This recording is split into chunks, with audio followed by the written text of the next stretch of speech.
Pria itu menggunakan pistol paku rakitan untuk secara diam-diam menancapkan 2 kait ke dinding bank. Kemudian keluarkan mesin tarik hidrolik dan terakhir kencangkan tali kawat pada ujung kait.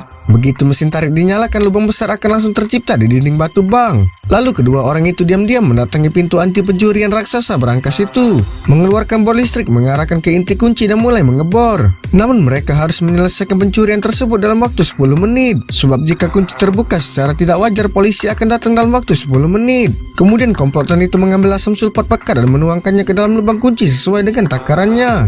Hanya butuh waktu 10 detik bagi inti kunci untuk meledak. Berikutnya pria itu menggunakan endoskopi untuk mengamati dengan cermat struktur di antara roda gigi. Sebab jika terjadi penyimpangan, pintu baja berangkas itu akan terkunci rapat. Setelah semua roda gigi terkunci pada posisi yang benar, pintu baja seberat 2 ton itu dibuka dengan mulus. Namun ketika mereka melihat emas yang tersusun rapi di dalamnya, mereka memilih uang kertas di sampingnya. Sebab setiap batang emas beratnya 25 kg, sedangkan uang kertas nilai 10 juta dapat mudah dibawa. Namun saat mereka berhasil melakukan pencurian, sejumlah besar polisi khusus dilengkapi dengan senjata telah mengepung bank tersebut. Karena pintu terkunci, para polisi membuka pintu dengan paksa. Tapi ketika polisi bergegas ke bank, mereka tidak menemukan apapun karena perampok sudah menyelinap keluar melalui pintu belakang. Saat mereka keluar, ada seorang pria tua pemulung yang sedang mengumpulkan sampah. Untuk mencegah pria tua itu melaporkan kemunculan mereka, rekannya memukul dan hendak membunuhnya. Tapi pria itu tiba-tiba melindungi pemulung itu. Karena begitu polisi mengetahui mereka melakukan pembunuhan berencana, mereka pasti akan menghadapi hukuman penjara seumur hidup.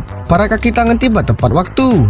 Agar dapat melarikan diri dengan cepat ke dalam mobil, pria itu menyeret rekannya ke arah mobil. Namun ia secara tidak sengaja melepaskan tembakan yang mengenai kaki rekannya, kemudian menariknya ke dalam mobil. Uang mereka masih ada di pintu belakang, tapi suara tembakan tadi sudah membuat polisi ke arah sana.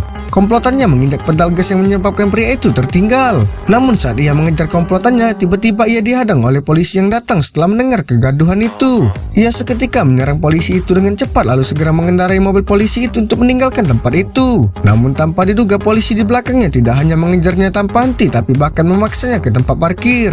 Tapi ketika ia berhasil menyingkirkan polisi, ia tiba-tiba mendapat di bawah jalan keluarnya terhalang. Ia tidak punya pilihan selain bergegas keluar. Saat ban yang tertusuk paku, mobil yang tak terkendali itu melaju kencang menuju pabrik pengolahan. Namun ia tidak panik sama sekali, bahkan berjalan keluar dan menyerahkan diri. Ketika polisi itu menjepitnya ke tanah, mereka menemukan tasnya kosong.